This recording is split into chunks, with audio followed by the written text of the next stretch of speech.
अस्सलामुअलैकुम दोस्तों। आज मैं आपको एक बहुत ही दिलचस्प, हैरत अंगेज़ और रूहानी सफ़र पर लेकर जा रहा हूँ। ये सफ़र वादी लाहौत लामकां का है, जो पाकिस्तान के मगरबी सूबे बलूचिस्तान के ज़िला खुजदार में वाक़ है। ये मज़ार कराची से तकरीबन 110 किलोमीटर के फ़ासले पर वाक़ है।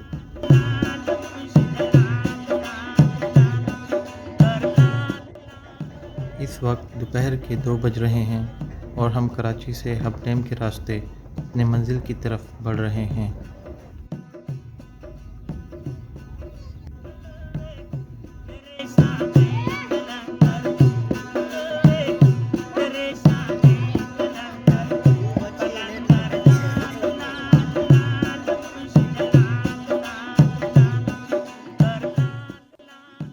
इश्क़ हकीकी में डूबकर अपनी हस्ती से बेखबर होने को लाहूत कहते हैं और लामकां का मतलब वो शख्स है जिसका ठिकाना ना हो।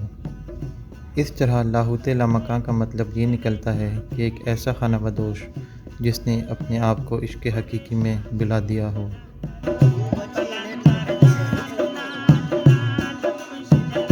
लाहौत लामकां का सफ़र करने वालों को लाहौती कहते हैं। इस वादी में 1400 सदी के एक बहुत बड़े बुज़ुर्ग और दरवेश सैयद बिलावल शाह नूरानी रहमतुल्लाह अलैह का मज़ार है।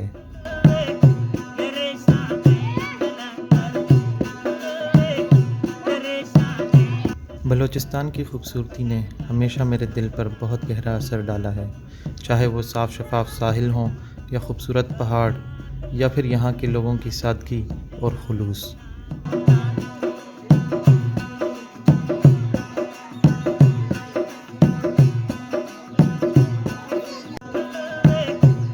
लेकिन मेरे दिल में इस सफ़र का एक ख़ास मकाम है, जिसकी वजह इस वादी की रूहानी सिफ़त है।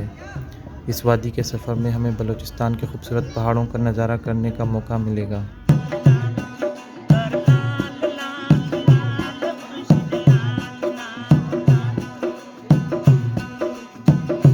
कीरतर के पहाड़ सुबह सिंध और सुबह बलूचिस्तान के दरमियान एक कुदरती सरहद की मानिंद हैं, जो इन दोनों सूबों को मिलाती भी हैं और अलग भी करती हैं।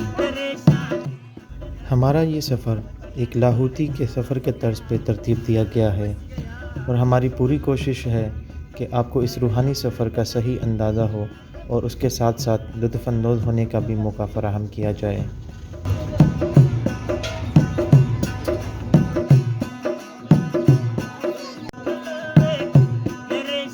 यहाँ की सड़कें काफ़ी हद तक ठीक हैं, लेकिन कुछ मकामात पर टूटी हुई सड़क भी मिली, जो हालिया बारिशों की दास्तां बयां करती हैं। दौरान सफ़र हमें बहुत ही हसीन और ख़ूबसूरत पहाड़ देखने को मिले। रास्ते में कुछ नदियाँ देखीं, जिसने हमारे इस सफ़र को और मज़ेदार बना दिया।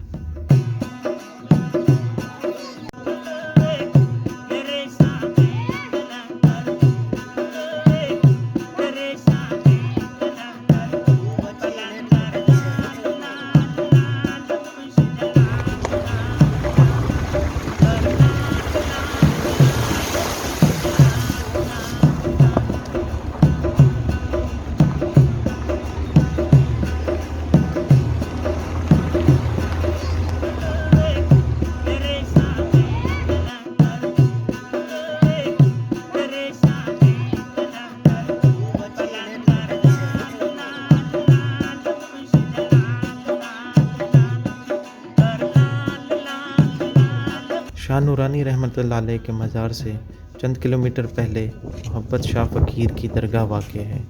लाहौत का सफ़र करने से पहले यहाँ हाज़िरी दी जाती है।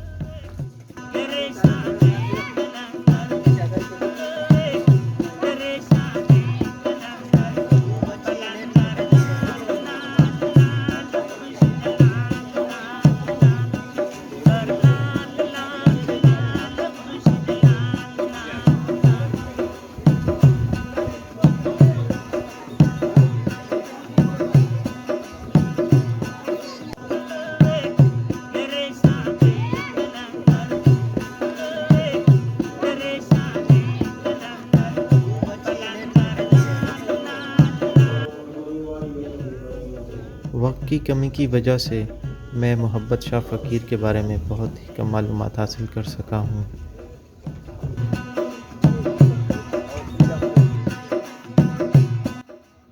शाम हो गई है और अब हम अपनी मंजिल की तरफ दोबारा रवाना हो गए हैं।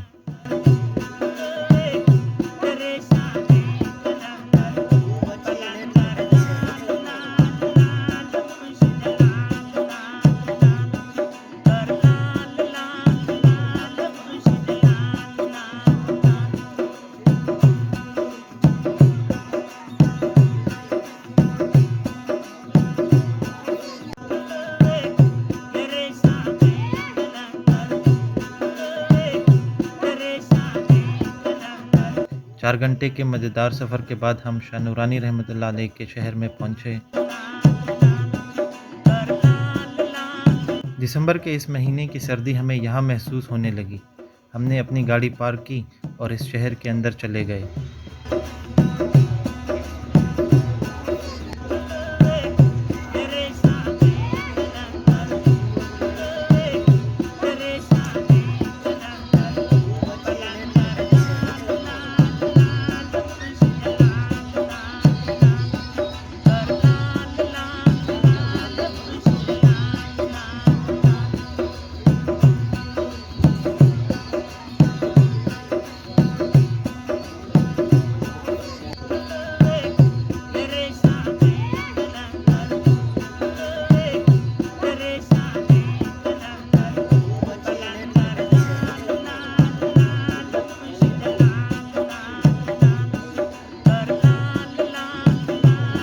काफ़ी देर शहर में घूमने के बाद हमने एक होटल पर रुककर खाना खाया।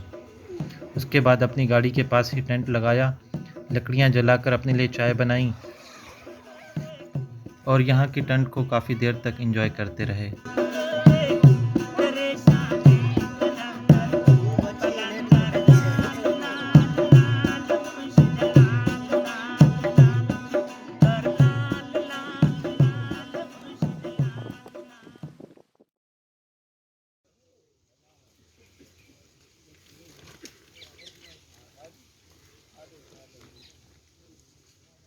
अगले दिन की सुबह परिंदों के चहचहाने से हुई। रात को बहुत ठंड थी, लेकिन यहाँ ठंड का मज़ा ही कुछ और है। अ,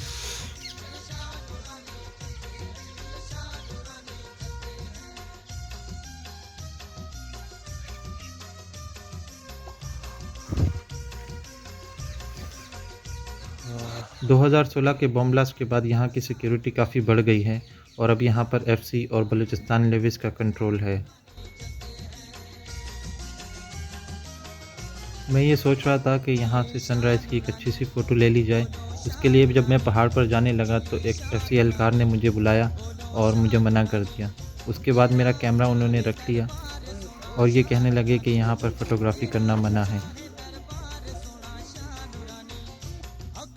अपना सारा सामान लपेटने के बाद हमने शहर का रुख किया और वहाँ पर नाश्ता किया। उसके बाद हम दरगाह की तरफ चल पड़े।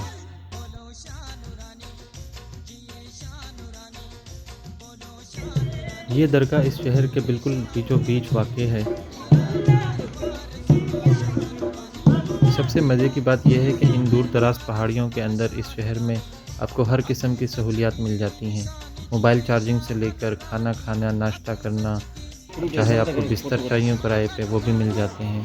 तो आपको इस तरह की कोई भी चीज़ के लिए परेशान होने की ज़रूरत नहीं होगी।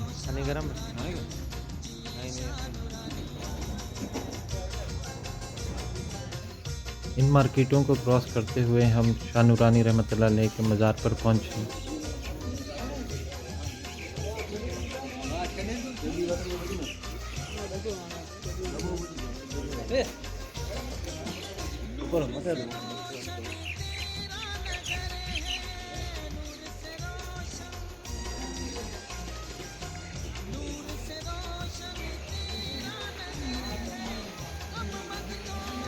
इस जगह तक पहुंचने के लिए आपको सीढ़ियों पर जाना पड़ता है।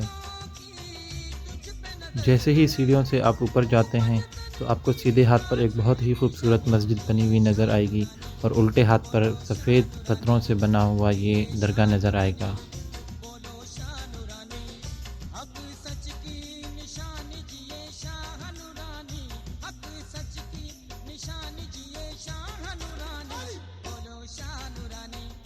हम दरगाह के अंदर चले गए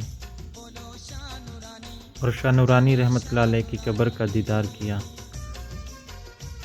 मज़ार के अंदर कालीनें बिछाई गई हैं और यहाँ पर अकीदतमंद बैठकर दुआएं करते हैं और अपनी रूह की तस्कीन पाते हैं।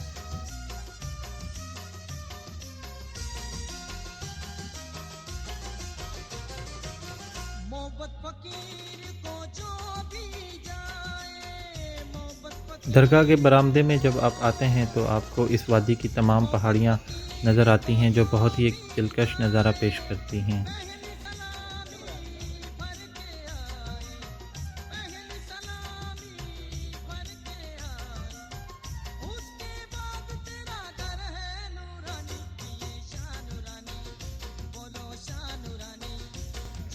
शाह नूरानी रहमतुल्लाह अलैह का सालाना मेला रमज़ान के महीने में मनाया जाता है। इस मेले को धमाल कहते हैं। ये धमाल हज़रत लाल शहबाज कलंदर के सालाना उर्स के बाद मुनक्कद किया जाता है और इस धमाल में शामिल होने के लिए लोग सेवन से शाह नूरानी की दरगाह का सफ़र पैदल करते हैं। ये सफ़र किरतर की पहाड़ियों से गुजर कर किया जाता है, जो कहने और सुनने में तो बहुत आसान लगता है, लेकिन जो ये सफ़र करते हैं तो इसका हाल उनको ही मालूम होगा।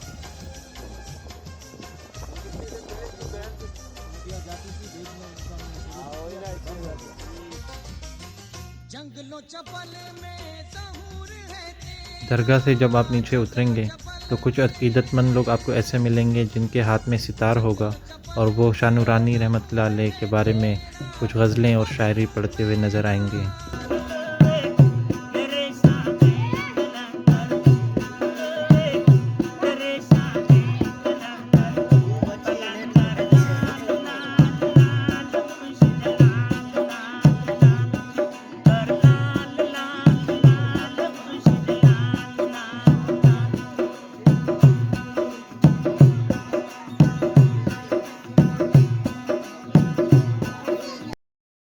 दरगाह देखने के बाद हमने दोबारा शहर का रुख किया और वहाँ के अहवाल और मामूलाती ज़िंदगी को कैद करने की कोशिश की।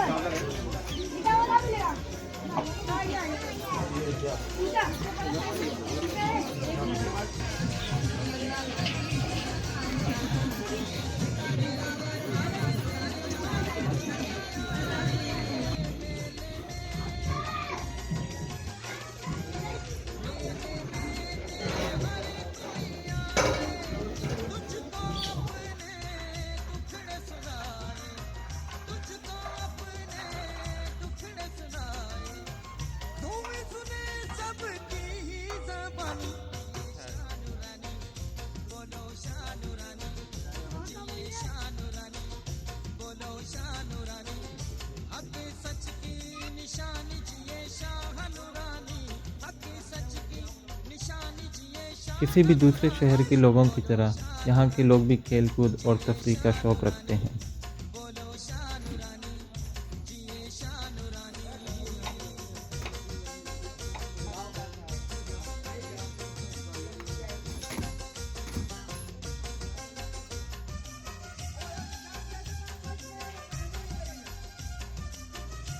कहते हैं कि इंसान को अक्सर कब्रिस्तान जाना चाहिए ताकि उसके मिजाज में नरमी पैदा हो सके। ये बात यहाँ आकर मैंने ख़ुद महसूस की, क्योंकि ये शहर एक कब्रिस्तान में आबाद है और लोग सदियों से यहाँ इन कब्रों के साथ रह रहे हैं। शायद इसी वजह से यहाँ के लोगों के मिजाज में नरमी पाई जाती है। हर तरफ लोग कब्रों के साथ गपशप करते हुए या फिर खाते पीते हुए या सोते हुए नज़र आते हैं।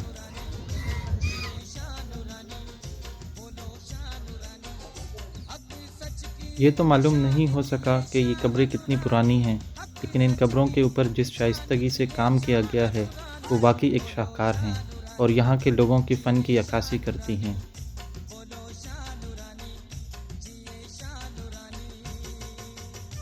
शाह नूरानी रहमतुल्लाह अलैह के दरगाह के पीछे जो पहाड़ हैं इनको गोकल के पहाड़ कहते हैं। इन पहाड़ों के बारे में कहा जाता है कि किसी ज़माने में यहाँ पे एक देव रहा करता था और वो लोगों को परेशान करता था।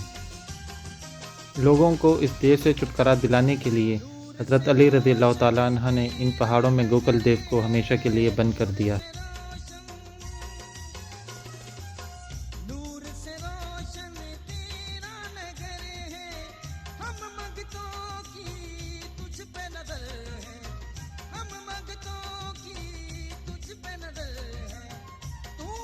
इस वादी के अंदर और भी बहुत से राज दफन हैं, लेकिन वक्त की कमी की वजह से हम अपने सफ़र को आगे बढ़ाने पर मजबूर हैं।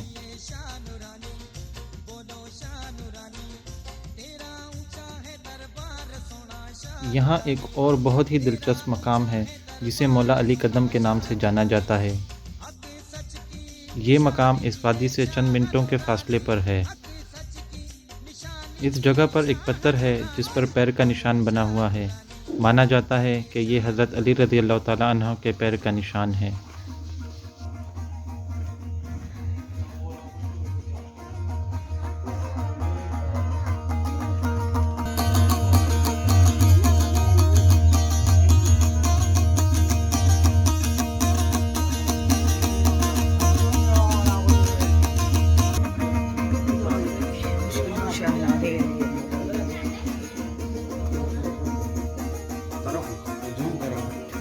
Ya Mola.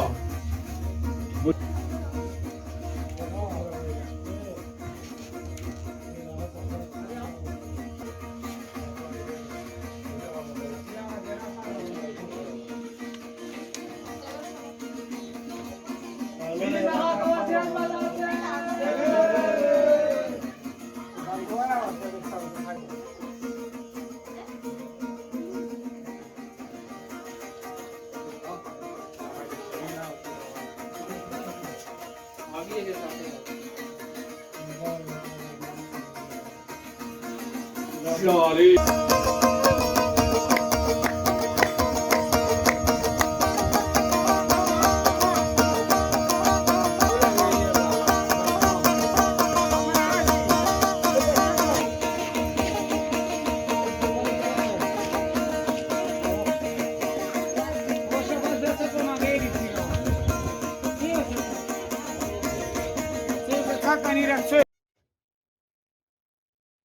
एक लाहौती के सफ़र में अगला मकाम जबल लाहौत आता है। इस पहाड़ के अंदर एक बहुत बड़ा गार है जिसके बारे में ये माना जाता है कि शाह नूरानी रहमतुल्लाह अलैह यहाँ अपनी इबादत किया करते थे।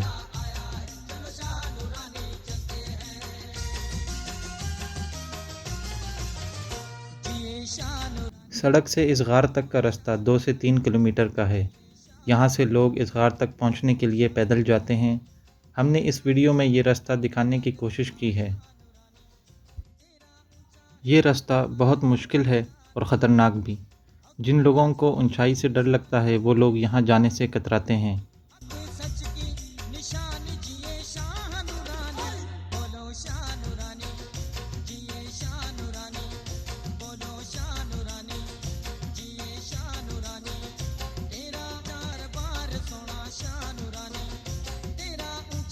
अगर आपको यहाँ आने का शौक़ है तो अच्छे जूतों का इंतखाब करें।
लाहौद के गार के इर्द गिर्द के पहाड़ में कौन नुमा शक्ल के पत्थर नज़र आते हैं जो बहुत ही मुख्तलिफ और हैरत अंगेज़ नज़ारा पेश करते हैं। ये माना जाता है कि किसी दौर में इन पत्थरों से दूध निकलता था। जब मकामी लोगों ने इस दूध को बेचना शुरू किया तो ये दूध पानी बन गया और अब दूध की जगह यहाँ पानी नज़र आता है।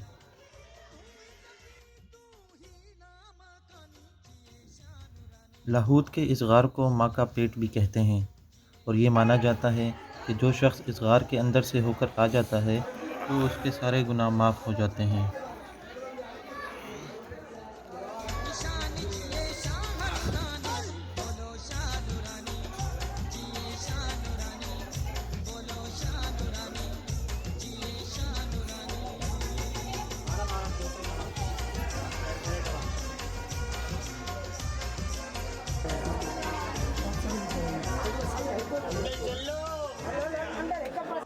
ये गार बहुत बड़ा है और अंधेरा होने की वजह से इसका अंदाज़ा नहीं लगाया जा सकता।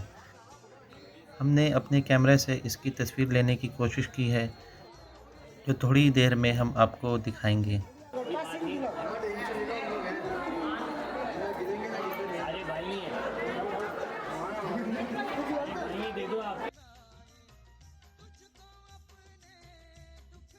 इस गार का नज़ारा देखने के बाद एक लाहौती का सफ़र यहाँ ख़त्म हो जाता है और इसके साथ साथ हमारे इस सफ़र का भी इख्तिताम करीब आ गया है। इन तमाम तारीख़ी मकामात, लोगों के अक़ाइद और किस्से कहानियों के बरक्स इस सफ़र ने मेरे दिलो ज़हन को इंतहाई सुकून बख्शा है, क्योंकि इस माहौल में बेहद सुकून है और इत्मीनान भी। शायद इसी वजह से शाह नूरानी रहमतुल्लाह अलैह ने अपनी ज़िंदगी गुजारने के लिए इस जगह का इंतखाब किया। उम्मीद करता हूँ कि आपको ये सफ़रनामा पसंद आया होगा। इजाज़त दीजिए। अल्लाह हाफ़िज़।